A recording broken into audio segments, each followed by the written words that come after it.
This video will show you how to perform battery reset using the Smart Diagnostic system. The procedure in your vehicle will be the same as in this video. First, plug your device into the DLC, then confirm vehicle information and VIN. Select Workshop Tools.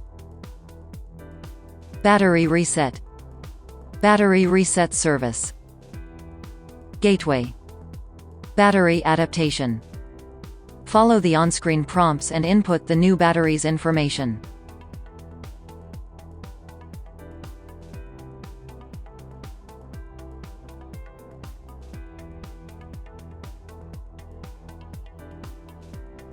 New values have been written to ECU. That's how to perform battery reset.